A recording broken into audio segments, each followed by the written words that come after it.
It was June 23rd, 2009, just 2 days before Michael Jackson would leave this world forever.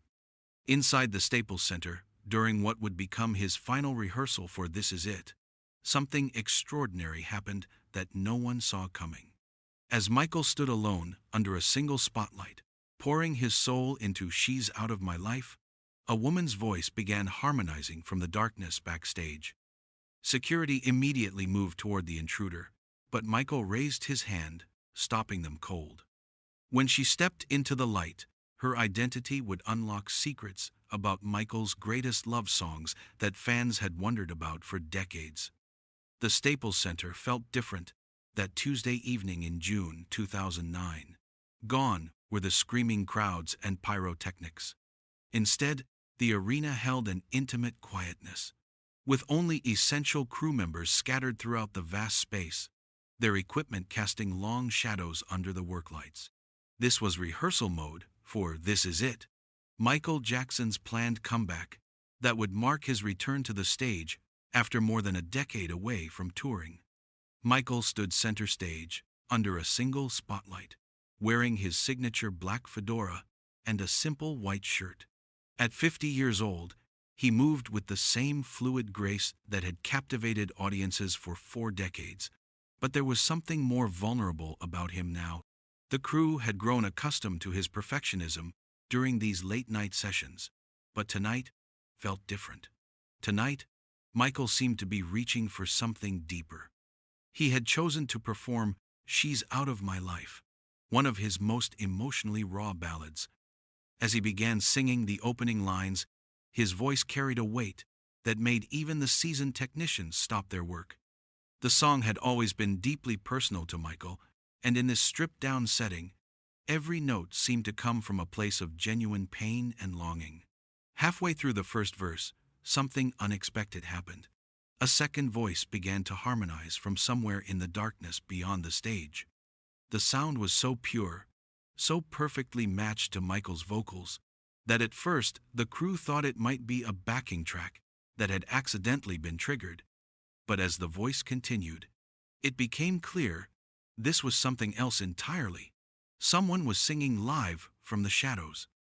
Director Kenny Ortega looked up from his notes, his brow furrowed in confusion. The audio engineers exchanged glances, checking their equipment. Security personnel near the stage perimeter began scanning the darkened areas, trying to locate the source of this mysterious voice. But it was Michael's reaction that told everyone this wasn't planned. His eyes had widened, and for just a moment his own voice wavered as if he'd been struck by lightning. He continued singing, but his gaze was now searching frantically through the darkness backstage, as if he recognized something impossible in that haunting harmony. The voice knew every nuance of the song, every breath, every pause, as if whoever was singing had performed this piece countless times before. More unsettling still, the harmonies weren't from any recorded version. They were new, yet somehow felt like they had always belonged there. From the shadows backstage, a figure began to emerge with the grace of someone who had walked into spotlights thousands of times before. She was elegant, clearly in her early 50s, wearing a flowing black dress that seemed to shimmer under the stage lights. Her dark hair was styled in soft waves, and despite the decades that had passed, she moved with an unmistakable poise that commanded attention. As she stepped closer to the stage, the woman's features became clearer: high cheekbones, expressive eyes, and a smile that somehow conveyed both warmth and sadness.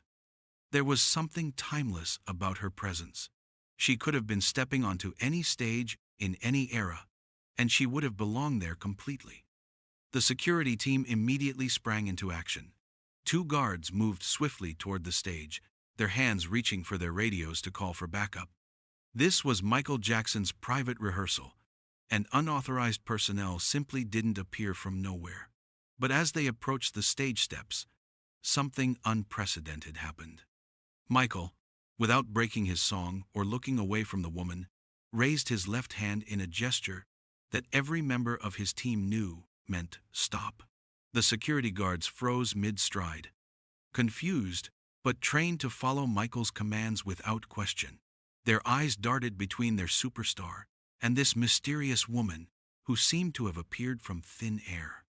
The woman continued walking toward the microphone with a confidence that suggested she had every right to be there.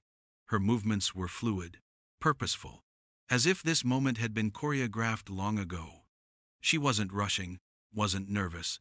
She was simply coming home to where she belonged. Kenny Ortega's mouth fell open. In all his years directing major productions, he had never seen anything like this. The audio crew stood frozen at their mixing boards, unsure whether to cut the microphones or let this surreal moment continue.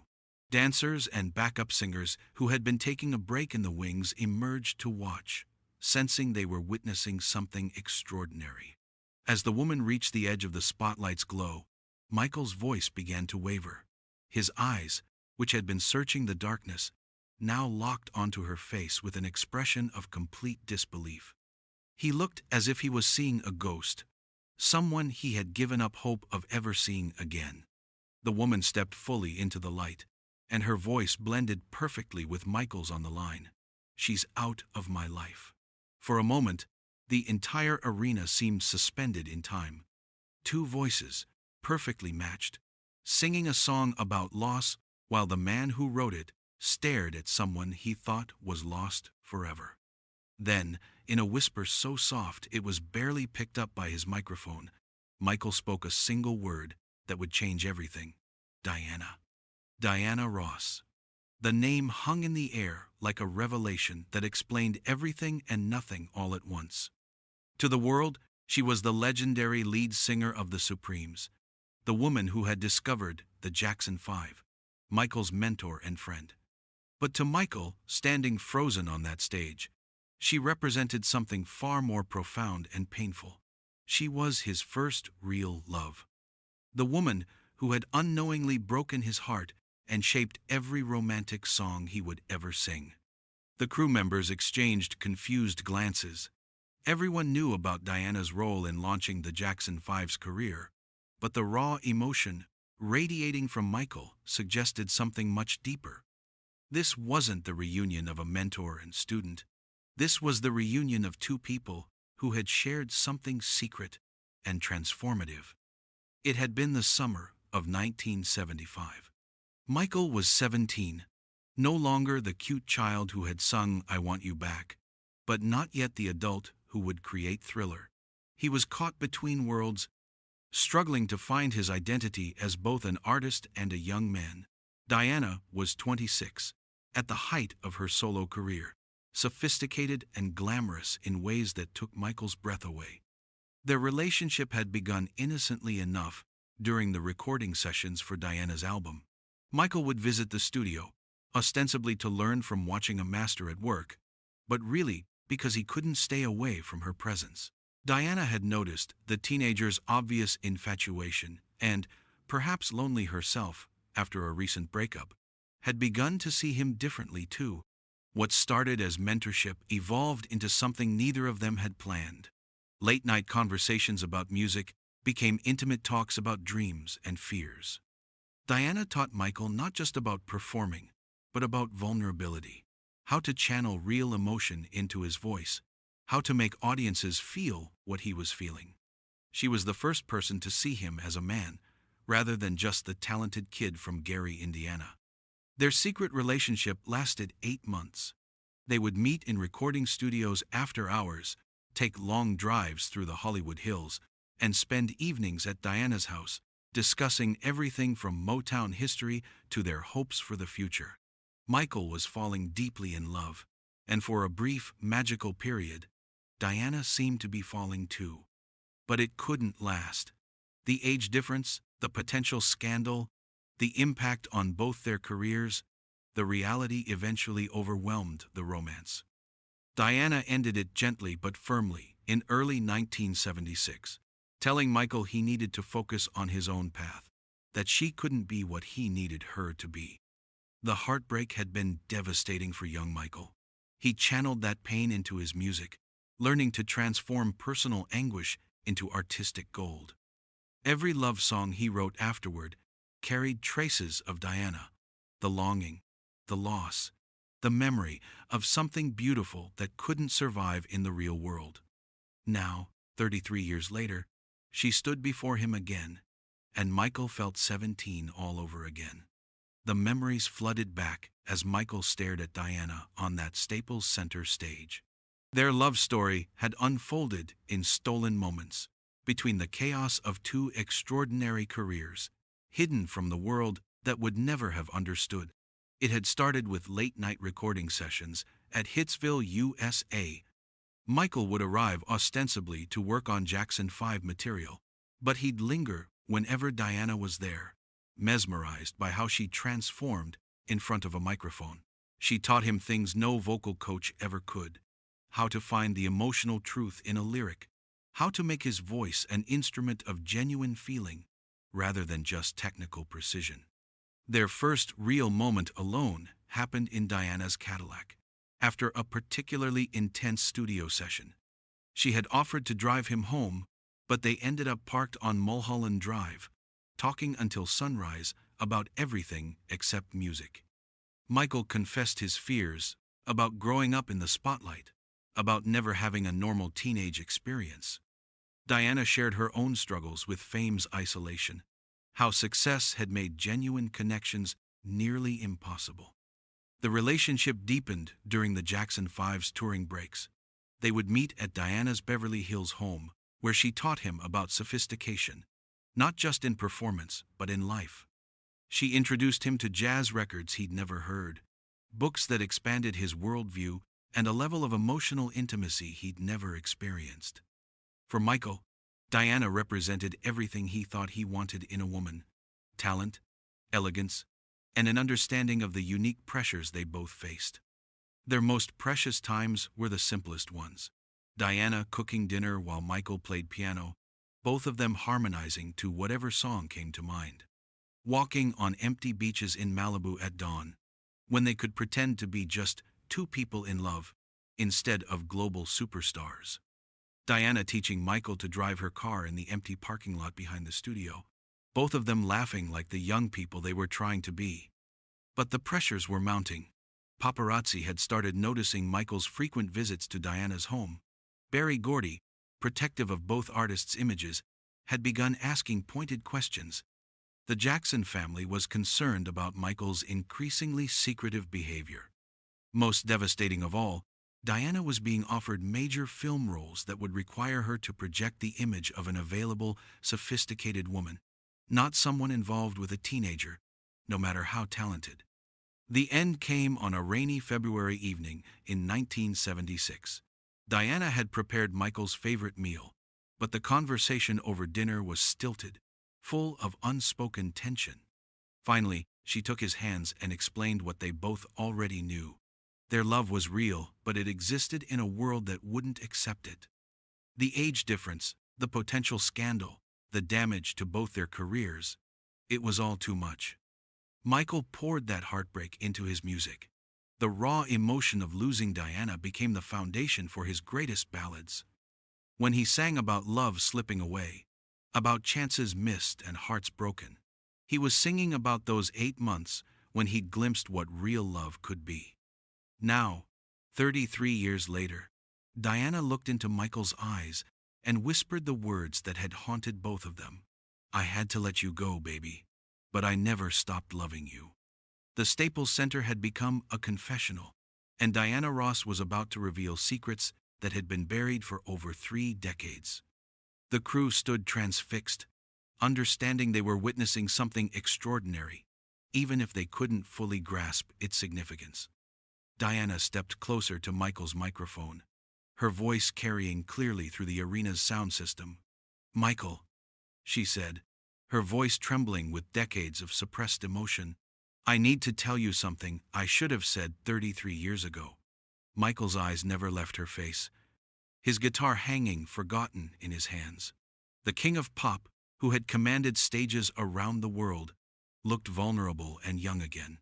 "I didn't leave because I stopped loving you," Diana continued, her words echoing through the vast space. "I left because I loved you too much to let our relationship destroy everything you were meant to become." Her voice grew stronger, more certain. You were 17, baby. You had the whole world ahead of you, and I was terrified that being with me would limit that world. She turned slightly, addressing not just Michael but somehow the invisible audience she knew would eventually hear this story. In 1976, an interracial relationship between a 26-year-old woman and a 17-year-old boy, even one as talented as Michael, would have been career suicide for both of us. The media would have destroyed us both. Michael's eyes were glistening. Diana, I would have fought for us. I would have...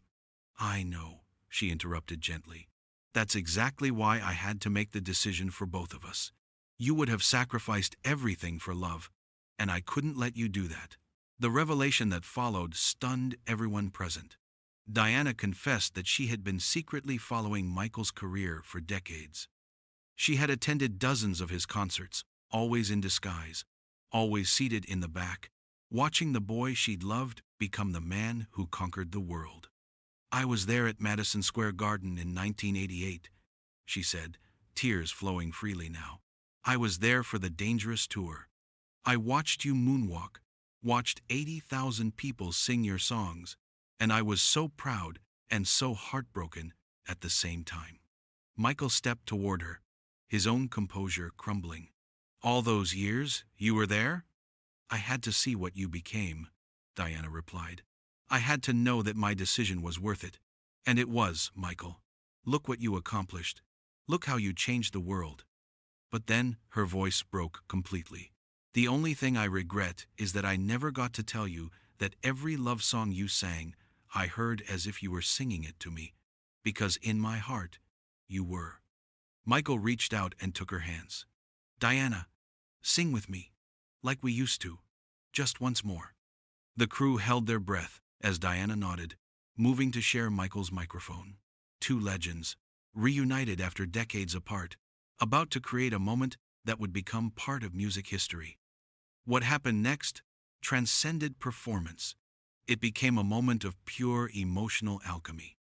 As Michael began playing the opening chords of She's Out of My Life Again, Diana's voice joined his from the very first note. Their harmonies locked together instantly, as if no time had passed since those intimate evenings in her Beverly Hills home. The crew members found themselves frozen in place, understanding instinctively that they were witnessing something sacred. Kenny Ortega, who had directed countless major productions, slowly lowered his clipboard, his eyes wide with wonder. The audio engineers stopped adjusting their boards, letting the raw emotion pour through the speakers without interference.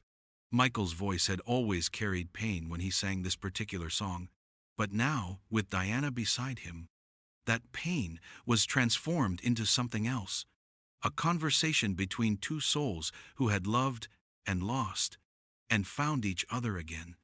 Diana's voice wove around his with an intimacy that spoke of shared history, of moments when they had been each other's entire world. The rehearsal space, with its harsh work lights and exposed equipment, somehow became as intimate as a living room. Two of music's greatest voices were having a conversation through melody, each note carrying decades of unspoken words. When Michael's voice cracked slightly on the most emotional passages, Diana's voice was there to support him, just as she had taught him to support hers all those years ago. Security guards, who had been ready to escort Diana away, now stood transfixed. Backup dancers emerged from the wings, drawn by the magnetic pull of the performance. Even the technical crew, people who had heard every possible combination of voices and instruments, found themselves moved to tears by the raw authenticity of what they were experiencing. The song became a duet in the truest sense, with Michael and Diana sharing lines, finishing each other's phrases, their voices dancing around each other with the familiarity of lovers and the respect of master artists. When they reached the bridge, they looked directly into each other's eyes, and everyone watching understood they were seeing two people say goodbye to their past while somehow making peace with it. As the final notes hung in the air, the arena fell into absolute silence. Nobody moved, nobody spoke, The moment felt too precious to break with applause or commentary. Michael and Diana stood close together, their foreheads almost touching, both of them breathing heavily from the emotional intensity of what they had just shared. Finally, Michael stepped back and looked at Diana with something that hadn't been in his eyes for years: peace. For decades, he had carried the weight of their unfinished story, the what-ifs and might-have-beens that had colored every relationship since. But in that moment, performing with her again, he realized that their love story hadn't been incomplete. It had been perfect in its own way. "Thank you," he whispered. And Diana understood he wasn't just thanking her for the song. As the crew slowly began to disperse, understanding they had witnessed something that would forever change how they viewed Michael Jackson, Diana and Michael remained on stage, two figures silhouetted against the work lights. The king of pop, who had spent decades perfecting his public persona, finally looked at peace with his private truth. After everyone had left, they sat together on the edge of the stage, their legs dangling like children despite being two of the most famous people on earth. For the first time in over 30 years, they talked without secrets, without the weight of what the world might think. "I never stopped wondering what would have happened if we'd been braver," Michael confessed, his voice softer than it had been all evening. Diana smiled, reaching over to straighten his fedora in a gesture so familiar it could have been from 1975. "We were exactly as brave as we needed to be, baby. Look what you became. Look what you gave the world." In those final weeks of his life, this reunion transformed Michael in ways that everyone around him noticed. The haunted quality that had shadowed him for years began to lift. His performances during the remaining "This Is It" rehearsals carried a new depth, a sense of completion that hadn't been there before. He sang his love songs with genuine joy, rather than manufactured sentiment.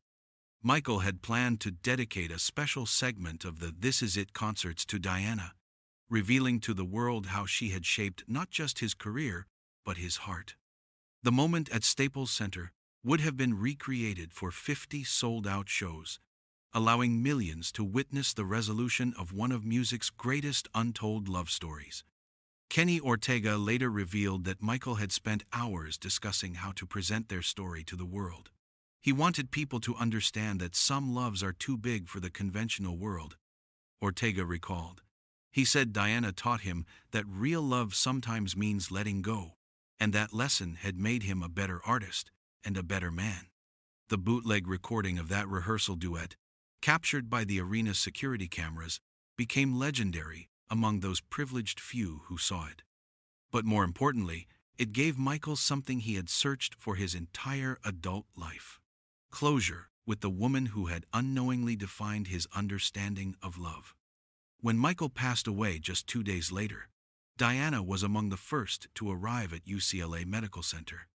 She stayed with the family through those devastating first hours, no longer hiding her connection to the man who had loved her first and most completely. At his memorial service, when Diana sang her tribute, those who knew the real story understood they were hearing a love song, 34 years in the making, a final duet between two souls who had found their way back to each other just in time to say goodbye. The story of Michael and Diana reminds us that some love stories are written across decades, that the most profound connections can survive any separation, and that sometimes the greatest gift love can give is the wisdom to let go at exactly the right moment.